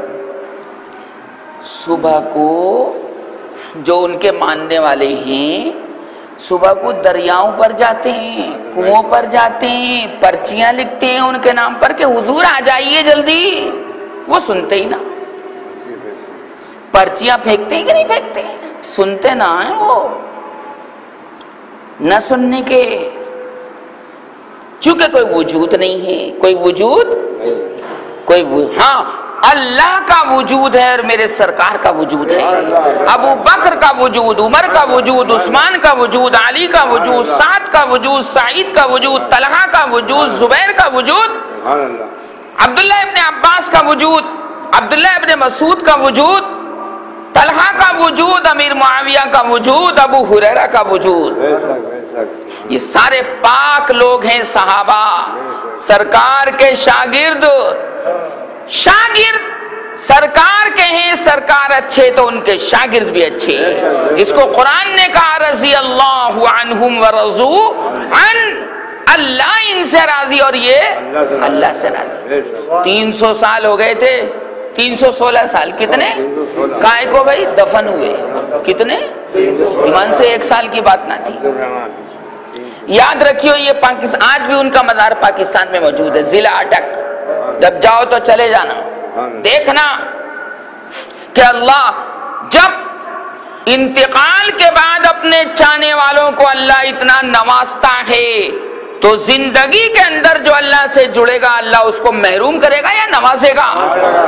آ جاؤ، آ جاؤ، یہ دعوت عام ہے، اللہ کے قرآن سے جڑو۔ یہ ہر پیر کو یہاں پروگرام ہوتا ہے، اسی وجہ سے 8واں سال ہے یہ پروگرام چلتے ہوئے اللہ کی توفیق سے۔ آ جاؤ، یہ دعوت قرآن ہے، یہ دعوت توحید ہے، یہ دعوت حقانیت ہے، یہ دعوت صداقت ہے، یہ دعوت سچائی ہے۔ اللہ کے نبی صلی اللہ علیہ وسلم نے اپنی بات بہت کم پیش کی، اللہ کا قرآن سنا کر لوگوں کو مسحور کر لیا۔ قرآن میں جو جادو ہے وہ کسی کے اندر نہیں ہے۔ علم شریف کے بعد بخاری پڑھتے ہو یا قرآن پڑھتے ہو؟ اچھا بتاؤ کیا پڑھتے ہو؟ غیر المغضوب علیہم ولا الضالین کے بعد کیا پڑھو؟ ابے کسی پہلوان کا نام لو ہو، کس کا نام لو ہو؟ کوئی محمد علی قلعے کا نام لو۔ غیر المغضوب علیہم ولا الضالین، بسم اللہ الرحمن الرحیم، قل هو اللہ احد اللہ الصمد لم یلد ولم یولد ولم یکن لہ کفوا احد. علم شریف بھی قرآن ہی کا ایک جز ہے. انڈیکس آف ہولی قرآن، قرآن پاک کا کی یہ فہرست ہے باقاعدہ. جتنے مضامین پورے قرآن میں آئے ہیں اللہ نے پہلے انڈیکس تیار کر کے ہمیں آپ کو بھیج دی کہ اس پورے قرآن کے اندر جتنے مضامین ہیں سورہ فاتحہ فہرست پڑھ لو، انڈیکس پڑھ لو، اس کے بعد تفصیل اندر قرآن کے اندر موجود ہے. تو سمجھ میں آئی بات؟ آ گئی سمجھ میں؟ بہت اچھی طریقے سے سمجھ میں آ گئی. بس جڑنا اللہ تعالیٰ سے. کس سے؟ وہ زندہ ہے، وہ زندہ ہے. اس جیسی زندگی کسی کے اندر موجود نہیں، نہ آفتاب کے اندر نہ مہتاب کے اندر، کسی چیز کے اندر نہیں. تو انشاءاللہ زندگی کے اندر بھی زندہ رہیں گی اور مرنے کے بعد بھی. اور الحمدللہ دائیں سے قرآن آ جائے گا، بائیں سے قرآن آ جائے گا قبر کے اندر. اگر عذاب آنا بھی چاہے گا تو یہ اللہ کا قرآن اس کو روک لے گا. تو جس طرح اللہ کی چلتی ہے اللہ کے قرآن کی بھی چلتی ہے. یہ ہمارا آپ کا عقیدہ ہے. یہ سرکار نے فرمایا صلی اللہ علیہ وسلم کہ جب ادھر سے عذاب آئے گا ادھر سے آئے گا، قرآن چھتری کی طرح کھڑا ہو جائے گا کہ نہیں اس بندے کے وہ عذاب مت دینا، یہ مجھے پڑھا کرتا تھا، میری تلاوت کیا کرتا تھا، میرے قرآن سے محبت کیا کرتا تھا، جب بولتا تھا تو قرآن سے بولتا تھا، جب بیان کرتا تھا تو قرآن سے بیان کرتا تھا، جب گہرائی کی باتیں کرتا تھا تو قرآن کے سمندر کے موتی بیان کرتا تھا. یہ قرآن ہے. قرآن قرآن اللہ کا کلام، قرآن کلام جاودانی، کلام دائمی، کلام سرمدی. لہذا یہ جو بندہ اس قرآن سے جڑ جائے گا اللہ اس کو بھی دوام عنایت فرمائے گا. جیسے ابو بکر آج بھی نام زندہ ہے، عمر آج بھی نام زندہ. بھائی لوگ تو جلنے والے جلتے ہیں، بھائی جلا کریں، خاک پڑے جلنے والوں کے چہرے پر اور خاک پڑے ان لوگوں پر، جلا کریں. عمر پہلے بھی آباد تھا آج بھی آباد ہے. عمر پہلے بھی آباد تھا اور آج بھی آباد ہے. عمر کے معنی آباد رہنے والے کے ہیں. حضور اکرم صلی اللہ علیہ وسلم، آخری بات عرض کر رہا ہوں، آپ نے ارشاد فرمایا، بخاری میں روایت امام بخاری نے نقل فرمائی، فرمایا عمر معراج میں جب میں گیا، معراج میں جب میں گیا تو سیر کرتے کرتے جنت کے ایک مقام پر پہنچا، ایک مقام پر پہنچا تو وہاں ایک بہت بڑا محل تھا، بڑے جواہرات اور موتی اس کے اندر لگے ہوئے تھے. میں نے دیکھا اس محل کے بالکل آگے جنت کی ایک حور وضو کر رہی ہے. کیا کر رہی ہے؟ کیا کر رہی ہے؟ سبحان اللہ. وضو کتنا بڑھیا چیز ہے. میں ہاتھ منہ تو یار کافر بھی دھوتا ہے، لیکن اللہ نے اس ہاتھ منہ دھونے میں وضو کے اندر ہمارے لیے کتنا بڑا ثواب رکھ دیا ہے. فرمایا کہ جو وضو کر کے سوئے گا اور اس رات مر جائے گا شہید ہو کر مرے گا، شہید ہو کر آباد. وضو نور ہے، نور آباد رہتا ہے، کبھی مرا نہیں کرتا. چنانچہ میں نے پوچھا سرکار فرما رہے ہیں، میں نے پوچھا بھی یہ کس کا محل ہے؟ یہ کس کا؟ توجہ سننے پہلوان صاحب، یہ کس کا محل ہے؟ میں نے اس حور سے پوچھا جو وضو کر رہی تھی. وہاں نہ ہے کوئی یہ بات، وہاں یہ کوئی بات نہ ہے کہ وہ حور کائے کون سی تھی، سید تھی غیر سید تھی. بھیا معاف کرو بھائی، کیا یار، ارے نیک بی بی جو مل جائے سبحان اللہ، میں کروں گا تو صحیح ہے. ارے کیا بے وقوفی کی باتیں کر رہے ہو؟ جاؤ. وہاں کوئی امتیاز نہیں ہے. بی تو آپ سمجھ رہے ہیں، بی سمجھ رہے ہیں؟ نہیں سمجھ رہے. میں عورت کو جب خطاب کرتے ہیں تو بی کہتے ہیں یار. اب سے 50-60 سال پہلے سب یہ لفظ بولے جاتے تھے, آج بھی بولے جاتے ہیں. ابھی بھی کہتے نہیں بڑی بھی, میں بولتے نہیں, بولتے ہیں بڑی بھی, چھوٹی بھی, بڑی بھی, بولتے ہیں کہ نہیں بولتے یار. امروہہ والے ہو کر ایسے خاموش بیٹھے, شاہ ولایت کے شہر کے رہنے والے ایسے بالکل بوبو کی طرح. ارے یہ کہہ رہے ہیں بوبو بھی کہتے ہیں, بوبو. عجیب و غریب مسئلہ ہے ہمارے ہندوستانی زبان کا. بی بی یا کے ساتھ عورت کو خطاب ہے, بو بو یہ کس کو خطاب ہے؟ بوڑھی عورت کو, بڑی کو خطاب ہے کہ نہیں؟ بابا یہ مرد کو خطاب ہو گیا. تو بی بی, بو بو, بابا یہ سب صحیح ہے, الگ الگ خطاب ہیں. چنانچہ بی اے بی بی, بی بی نہیں, واو کے ساتھ نہیں بول رہا میں, بی بی. یہ کس کا محل ہے؟ وضو کر رہی ہے کون؟ وہ جنت کی ہے یا دنیا کی ہے؟ جنت کی ہو رہے ہے. کیا کہنے ہیں بھائی, سبحان اللہ, کیا ٹھیک ہے. قسم بخدا سرکار نے فرمایا کہ اگر دوپٹے کا پلو ظاہر کر دے دنیا والے سب بے ہوش ہو جائیں گے, پہلوان ہو یا غیر پہلوان سب بے ہوش, پیچھے کو گر جائیں گے.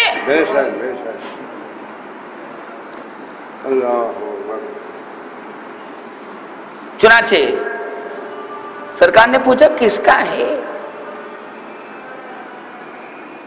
کہا کہ یہ محل اے محمد عمر کا ہے. کس کا ہے؟ اللہ. اس محل کی جو رکھوالی کو وہاں پہ دھول آ رہی تھی بھائی, نہ سچی بتاؤ, دھول آ رہی تھی وہاں پر, ڈسٹ آ رہی تھی, گرد و غبار آ رہا تھا, جھاڑو لگانے کی ضرورت ہے وہاں پر, کوئی کوڑا کرکٹ ہے جنت کے اندر. لیکن اعزاز و اکرام بڑھانے کے لیے نوکر چاکر رکھے جاتے ہیں, اعزاز و اکرام بڑھانے کے لیے.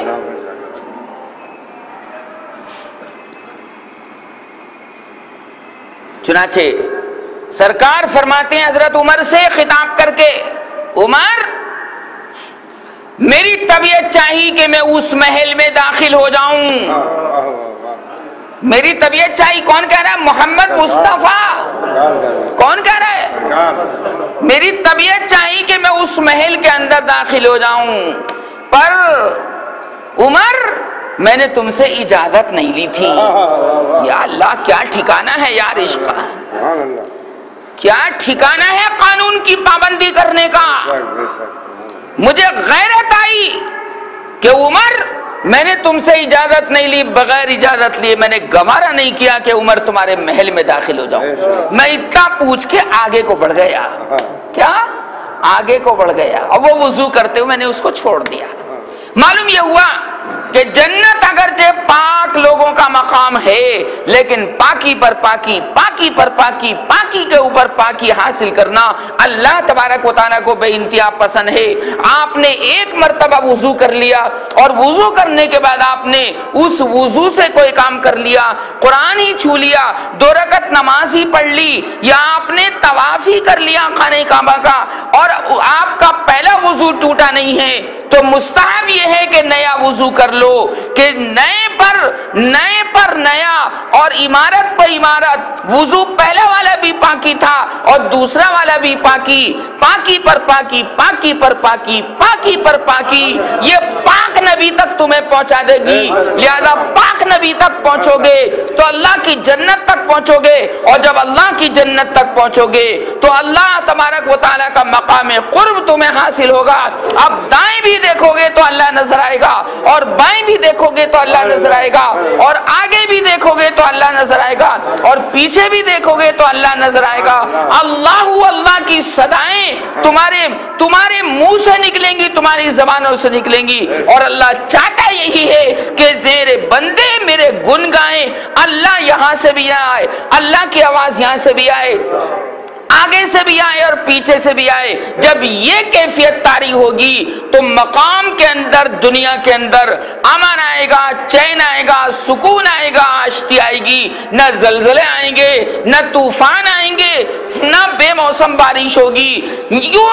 اس لیے کہ سارا سکون اللہ کے اندر موجود ہے، لفظ اللہ کے اندر موجود ہے، اور پھر اس کے بعد سکون موجود ہے لفظ محمد کے اندر۔ اللہ بھی اچھا ہے اور محمد بھی اچھے ہیں، اللہ بھی اچھا ہے اور محمد بھی، کوئی خرابی نہیں میرے محمد کے اندر۔ جاہل ہے وہ آدمی جو محمد کو بیان نہیں کرتا اور محمد کے مقام کو ذکر نہیں کرتا، جاہل ہے وہ، بدتمیز آدمی ہے وہ، کہ جو اللہ کا ذکر تو کرے لیکن اس کے محبوب کا ذکر نہ کرے۔ نہیں، ہمارے دائیں ہاتھ میں قرآن ہے اور بائیں ہاتھ میں سرکار کی سنت موجود ہے۔ زور سے بولو صلی اللہ علیہ وسلم۔ جب عبد الرحمن کو اتنی حیات جاودانی مل سکتی ہے، قسم بخدا عبد الرحمن کو یہ زندگی مل سکتی تو میرے سرکار کیسے مردہ ہو سکتی ہے؟ ہمارا عقیدہ ہے، ہمارا سرکار کے پیروں کے طفیل جہاں محمد کے پیر پڑ گئے اللہ نے اس کو جنت بنا دیا۔ دیکھو جتنے لوگ یہاں پر بیٹھے ہیں، ریاض الجنہ گئے کہ نہیں گئے؟ کسے کہتے ہیں ریاض الجنہ؟ حضور کے روضہ اقدس سے لے کر منبر تک کا جو حصہ ہے وہ جنت کے باغوں میں سے ایک باغ قرار دیا گیا۔ کیوں؟ اس لیے کہ محمد مصطفیٰ کے وہاں پر پیر پڑے ہیں۔ محمد مصطفیٰ کے، کیا نبی کی شان بیان کروں میں اپنی قاصر زبان سے؟ مصطفیٰ تو مصطفیٰ ہیں، اللہ نے مصطفیٰ کو سمجھا اور مصطفیٰ نے اللہ کو سمجھا۔ اللہ تعالیٰ مجھے بھی عمل کی توفیق عطا فرمائے اور آپ حضرات کو بھی۔ وآخر دعوانا الحمدللہ رب العالمین۔